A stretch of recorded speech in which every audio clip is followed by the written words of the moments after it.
Test, test, 1, 2, and I'm back.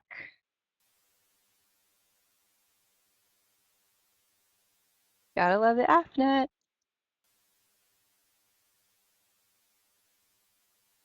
Test, test.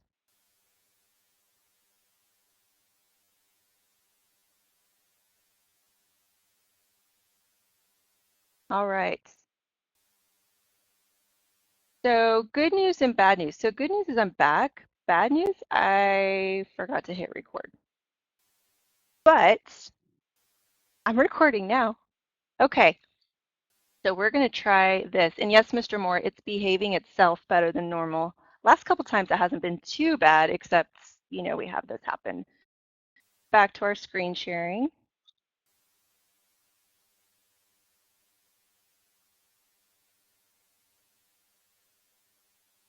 And regarding the test block, yes, thank you, Kristen, for answering about the test block. Yes, there is the option to do a test bank, and I actually discussed that under reusing questions in the webinar guide, and I also provided a link so you can get further information on that.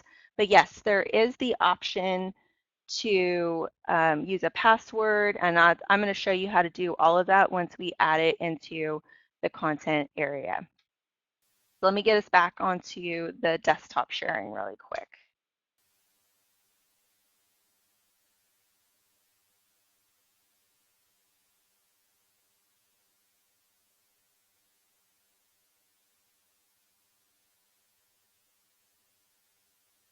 We're getting there. Thank you all for sticking with me. We all know how the AFNet is.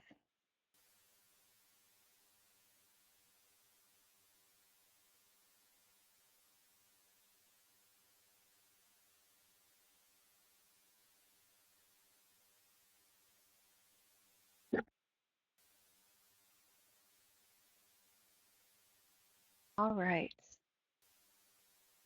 And I love the cross-sharing of information in the chat. We are all here to help one another, right? Okay, so we created our test, and we're going to add it to our content area. So let's try this again. We are going to assessments. We are going to go to test.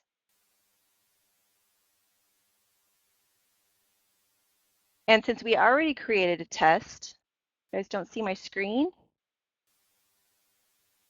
Oh. Okay, stand by. It looks like it didn't share up. Yep. It did not share properly. So stand by.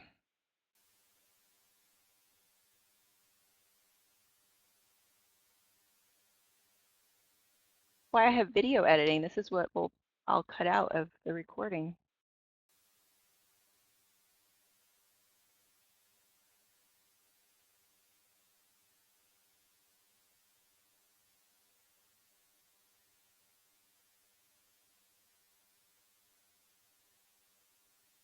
Thank you all for your patience.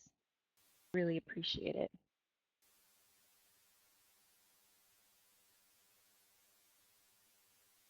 You see it now?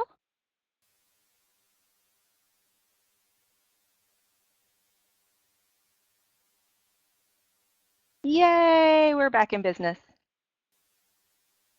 Okay, I'll backtrack to where I started in the content area. Like this content area is bad luck or something. Every time I go here, it doesn't want to keep working. All right, so we are going to go to assessments, go to test, and we are going to go to the select demo test. So that's the test that we just created with our one question. Then we will click submit.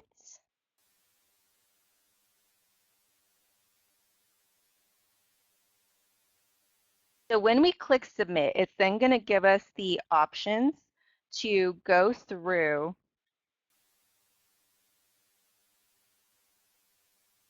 what we want to include.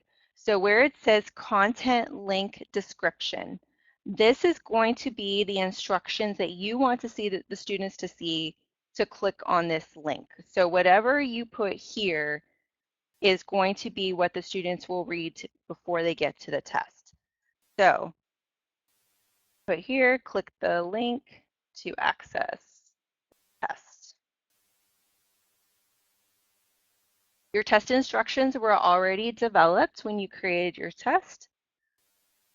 If you want to open the test in a new window, you would select yes. However, for test security purposes, I would say do not do that, because that would only be if maybe you want it to be an open book test and you want to allow the students to be able to access resources in the course. If you want to make it a closed book test, then I would have it open in the same window. You want to show the instructions to the students before they begin the test, you click the box.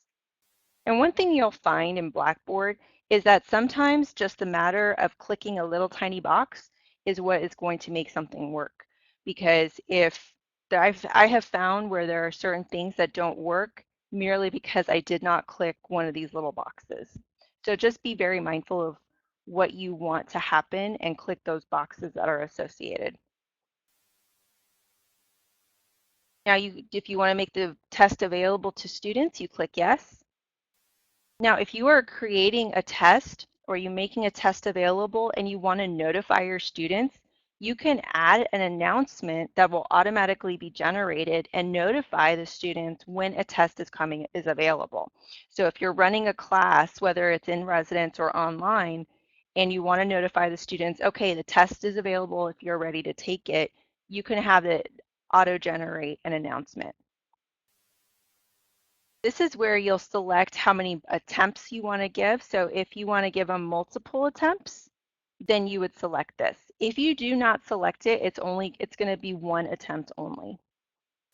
So we want to select multiple attempts and we'll let them take it twice. 4 attempts using last graded attempt, or you can do highest grade. So if you allow multiple attempts or unlimited attempts, like if you have a student who's like me, and even if you get a passing grade, but you really want that 100, you can make it so it's unlimited attempts and allows them to count the highest grade. We'll do last graded attempt. Okay, force completion. This is another thing that you can put in there to make sure that your test is secure. Once the test is started, the test has to be done in one sitting. So that is force completion. So if you want to do force completion, you just click the box. And basically, once they close out, whatever their grade is when they close out is their grade. So they can't leave the test and then come back in. So if you want to secure your test, you can do that. If you want it to be timed, you would select timer and you would put the amount of time that you have. Auto submit means that the test will automatically be submitted at the end of that allotted time. So basically, if you select on, the test will save and submit automatically when the time expires. Yes, definitely. Be careful with passwords and test security protocols. So a lot of these protocols are utilized. So like I know, because I'm also a test control officer in my reserve capacity, and so a lot of these types of security things are used in the testing center. But if you are going to be testing, or for those of you who are actually going to be doing CDCs in Blackboard, having these as some kind of a test security protocol is really great, because especially if you're going to have supervisors doing the testing out in the field, having these will really help you out and kind of allow you to secure those testing material a little bit better. And then Kristen mentions the password. So to implement a password as part of your test, you would select this and you would put whatever you want your password to be. So, if you want your password to be 12345, you can put that. And the beauty is you can go in and change it after each test. So you would just go in and change whatever the password is. So for test availability exceptions, if you add a user or a group to this, so say we want this to be, have someone who's exempt from this test, you would click submit and you would put availability and you would put availability after a certain date and until, we'll say until the 22nd, and you can click save.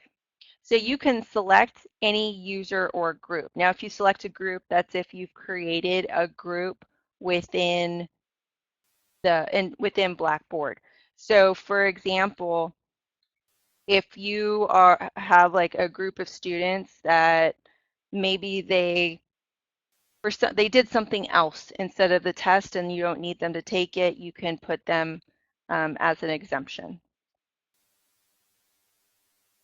All right, so you can also put a due date for when the test is due, and any submissions after that date will be marked late, so you can keep track of who's submitting it when.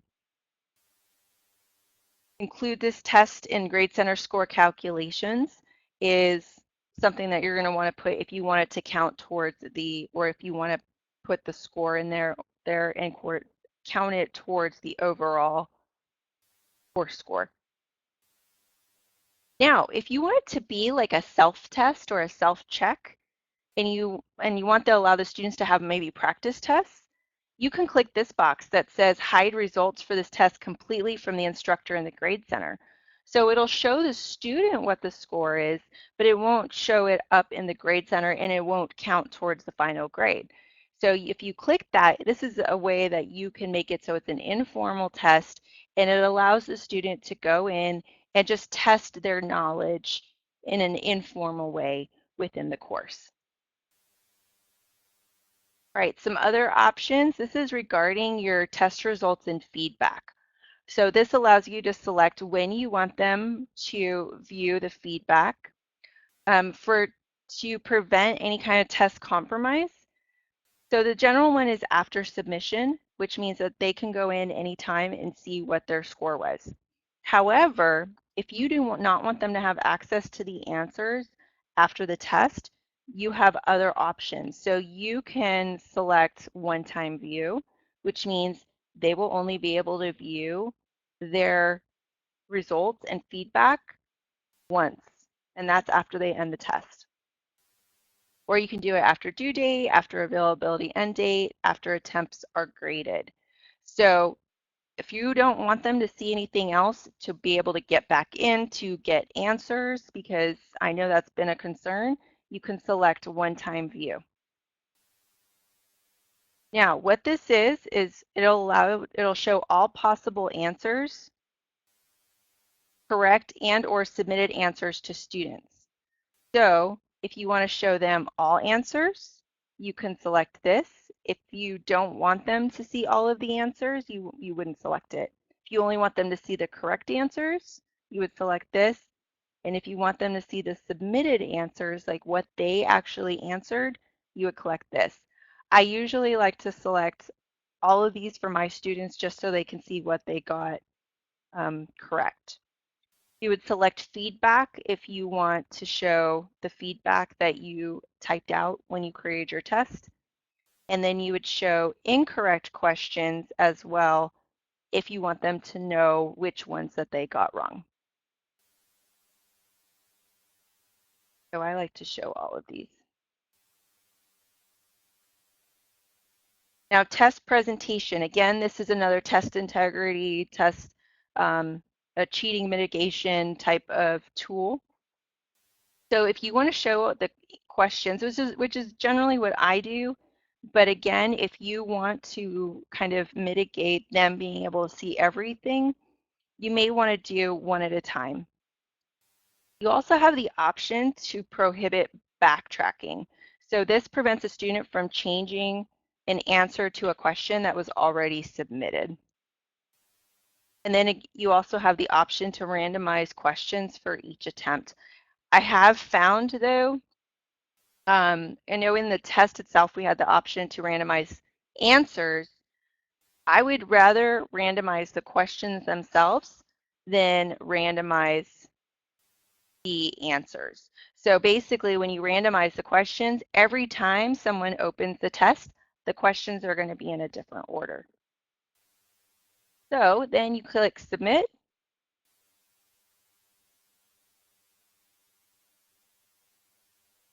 And it then shows up in your content area. So if you decide that you don't want to make the test available, if you click this little down arrow,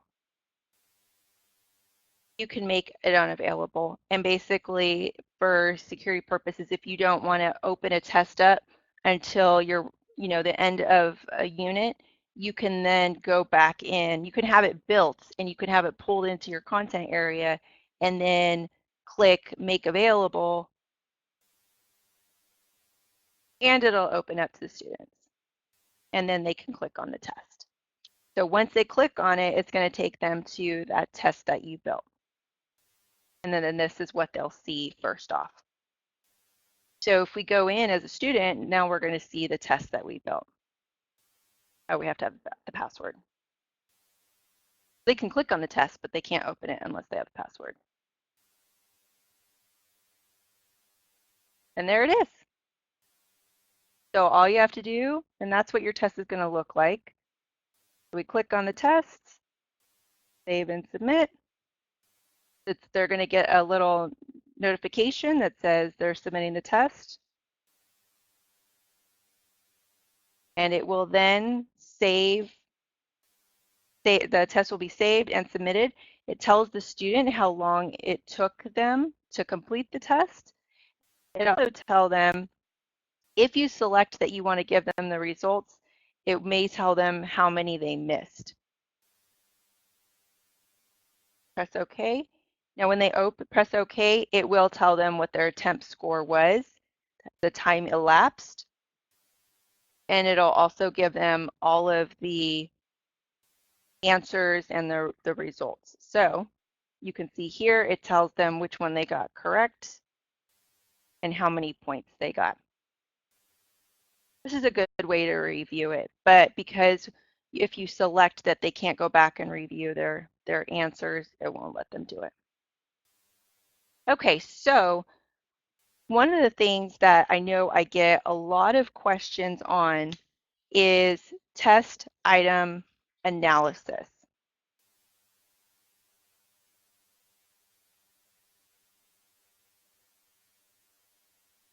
Actually, we'll go to reusing questions really quick. So for reusing questions, I do have it in your webinar guide.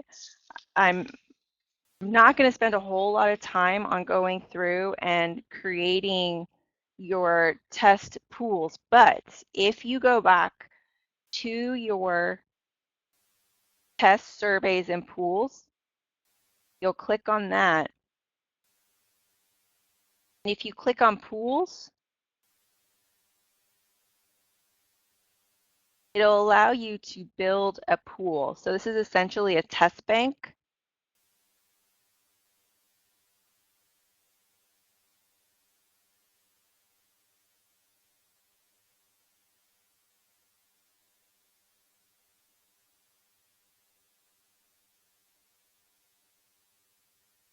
And it's a test canvas. So you're basically just going to build a bunch of questions. This is not necessarily going to be your test. This is just going to be a pool of questions that you can pull from when you are building a test. So that way you can actually reuse questions multiple times. It'll also allow you to randomize questions if you want to do so as you're building tests to try and make sure that tests are different as students are taking them. Again, another great one for those of you who are building CDCs into Blackboard. All right, so I am going to go back to the content area. And we're going to look at how to do an item analysis. So we only have one question here, so it won't really show you exactly what it's going to do. So I'm going to move to a different course where I have a bunch of questions.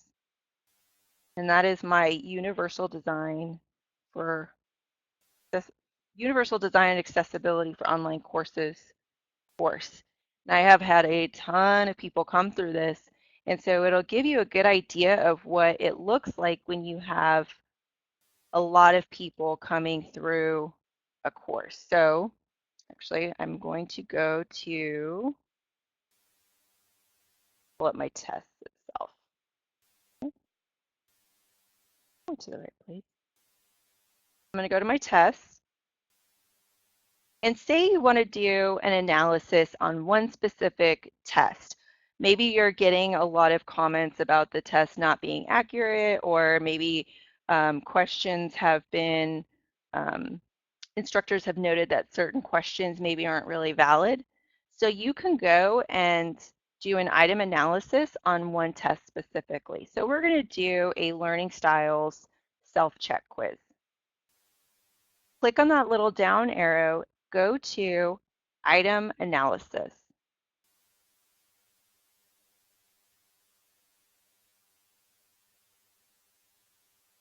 And then you are going to click run. It usually pops up pretty quickly.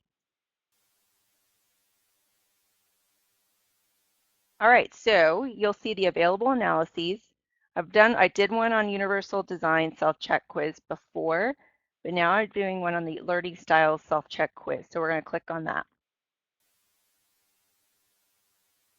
When you click on the item analysis, it's going to pull up this little chart, and you will see it has all of the questions listed. So you can see I have different question types. So I have a true, false, fill in the blank, multiple choice. It tells you what the difficulty is, how many attempts were made, what the average score is on just that question. Also, what the standard development time was, or the standard deviation and the standard error.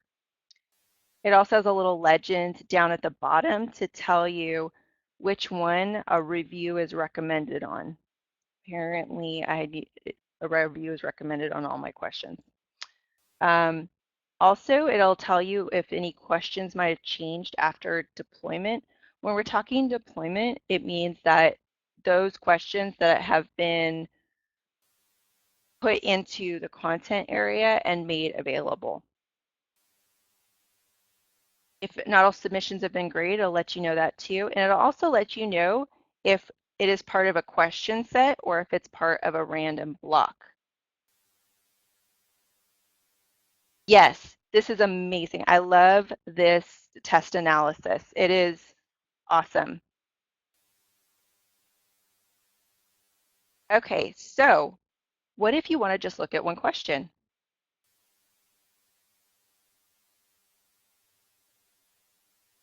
Awesome, right? So you can literally pull up a single question and look to see exactly what the student was marking, what people were. So here you can see 100% of the people that took this question were actually selected the correct answer. It'll also give you the top 25% answers, the second 25%, third 25%, and the bottom 25% of students that answered this question. So if you have a high miss question, so let's look, if we have the difficulty is rated at, say, we'll look at this, the fill in the blank.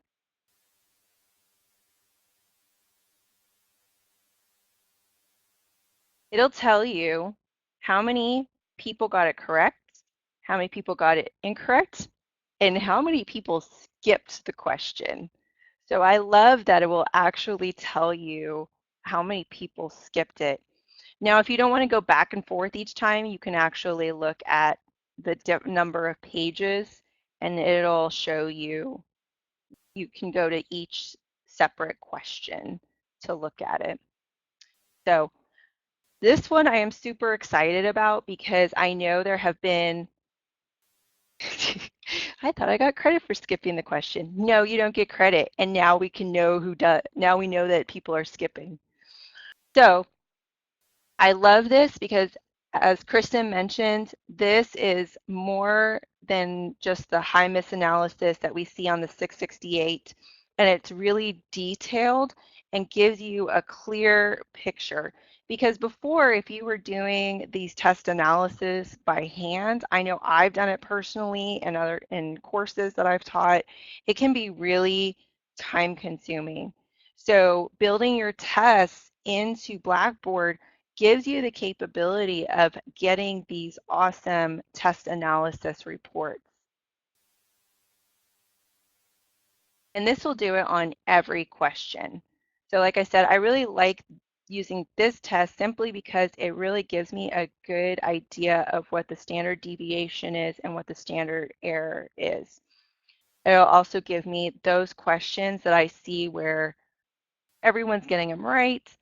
We have a really high miss, people are having a hard time with them, and it really allows me a clear picture of which questions I need to change.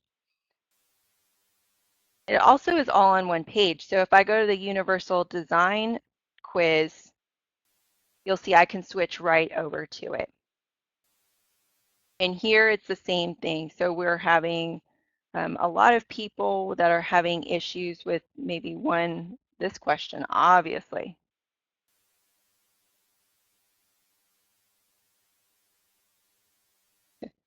We had 3 people skip this question. Those exact match questions are. So that's another version of a question, an exact match, where they have to actually put in the exact answer. And so a lot of times those are a little more difficult, but when you're creating the questions, it does give you the option of whether you want it to be close or whether you want it to be an exact match. So keep that in mind when you are creating your questions. And I'll go back to my tests on here. And another thing that you'll see is if you're wondering if a test has been deployed or not, it will tell you what unit that test has been deployed in. So you can see that the accessibility for online learning is in lesson 2, the assistive technology is in lesson 3, and universal design is in lesson 1, and learning styles is in lesson 4. And then I also have another one in here, but it's not deployed in anything, so no one can actually see it. Now, surveys are going to be built the same way, and I'll move to idle to show you all what our surveys look like in that course before I end the session, because we're getting down to the wire here. So let me find my master shell.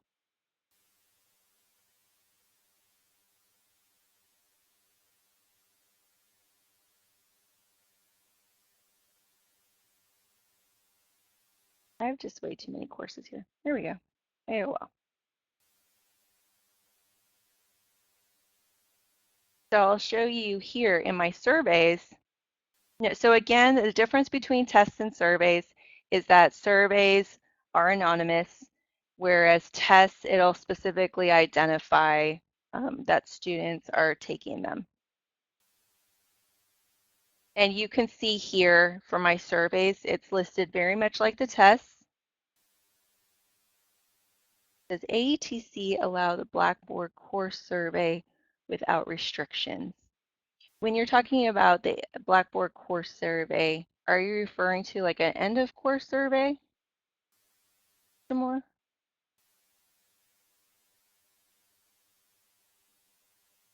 Okay. I think we still are going through the TTMS end of course survey. That is still what we're using. However, if for those of you, if you're local here and you've been through Elite and we talk about exit tickets and entry tickets, the survey tool in Blackboard is a great way to use like an exit ticket.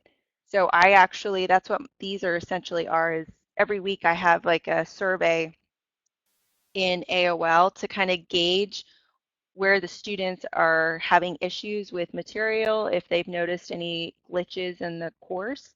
We also have it in IDLE. So it's a great internal survey so that you can kind of catch any issues before it goes out to the formal survey. It says some squadrons are bypassing EOCs and conducting their own surveys. Okay. Mr. Smith said that he said some squadrons are bypassing EOCs and conducting their own surveys, which you can do. This is a great tool if you want to use your own survey. And I also really like using the informal survey.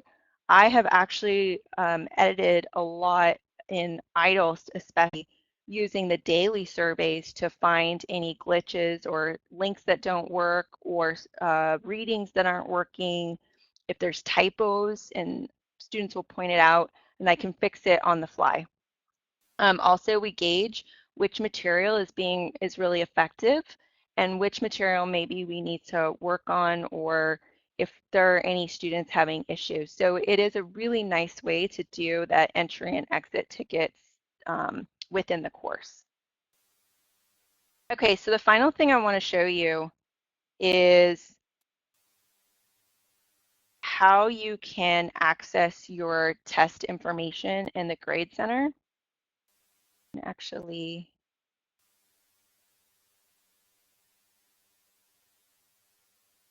do help you.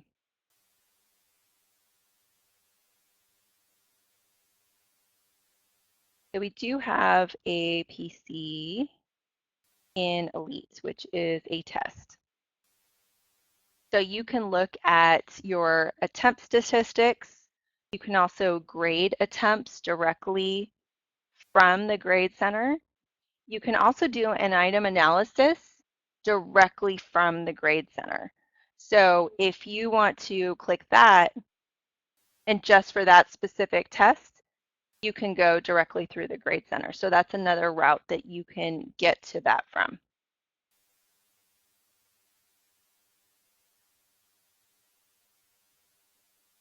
But another thing that you can do is also you can edit your column information. So if maybe for your test you want to add a percentage to that, you can do that as well. To review the surveys, though, is really what I want to show you for this demonstration.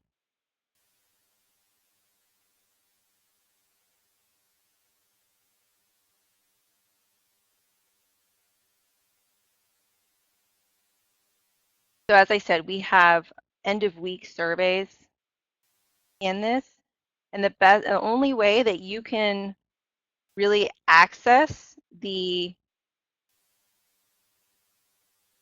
information is to go to temp statistics. Okay, here we go. So you go to your work week 2, so I have my week 2 survey. You're going to click on attempt statistics, and what that will do is it will take you to all of your results. I'll show you some results that we've gotten from past courses.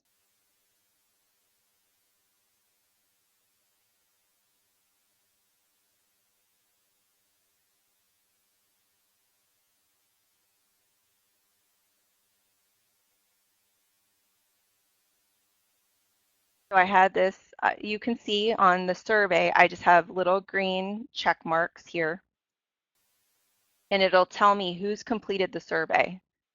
Go to attempt statistics.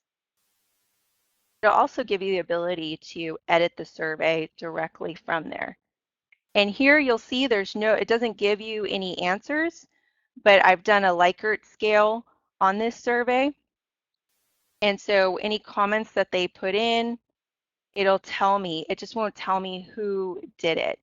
So this is a really great way to get some instantaneous feedback as you're going through the course to really get some real-time information so you can make changes as you're going in the course. And that's always what I do. Alrighty, so I think that is it. We are out of time, but are there any specific questions that you all have as we are going through this before I close it out?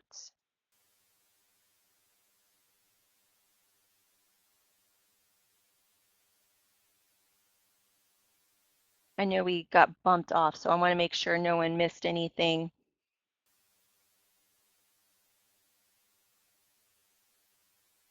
Okay.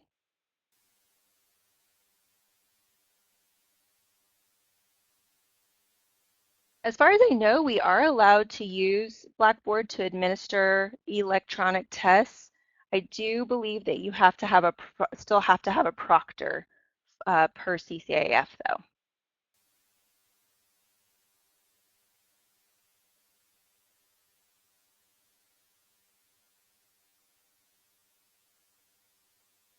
There a demo system? There isn't a demo system. If you don't have access to Blackboard yet, thanks, Kristen. See you next month. Or actually, next seminar is in January. I'm taking December off. So next workshop will be in January after the new year.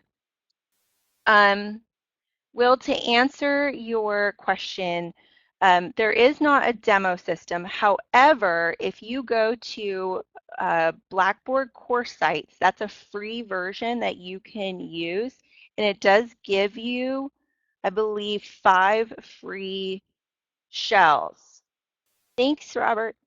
That will allow you to play around, and it has, if you go to the original format, it has the same um, the same format as what we use in AETC.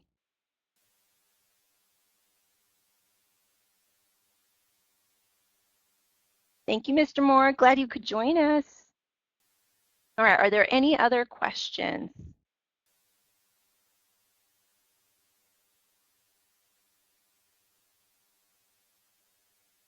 Oh, yes. So what I will do, I have all of my previous sessions recorded, and I will send out the links to the playlist when I send out the recording for this. So if you want the recordings, I have recorded all of them except the beginning of this one, but I got the good stuff, including the item analysis for this one. But I will send out, when I send out the email with this link, yes, I will send you all the links. I will send them all, I will send out the link to all the playlists. And if you are not part of our AETC Blackboard community yet, I have created a AETC Blackboard community on Microsoft Teams. Look it up in the global, and it is open to everybody, and all of the guides that I have created are loaded in the file section. So if you, and I'm hoping to create kind of a support community that everybody can chat and join in between sessions if people have questions. Because I know like Kristen has a wealth of information, and I know there's several other people that have some great experience. So I would love to kind of share that information with everybody. All right, any other questions?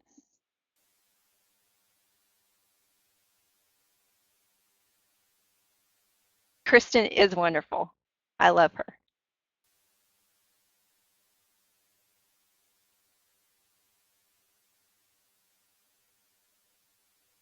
Okay. Well, if there are, it's right there on the slide. AETC Blackboard Community.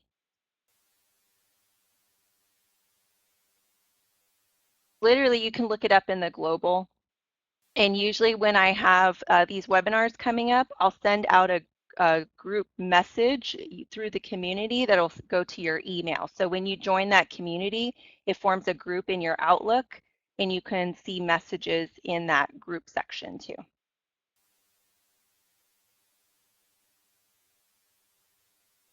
We are all coming together one step at a time.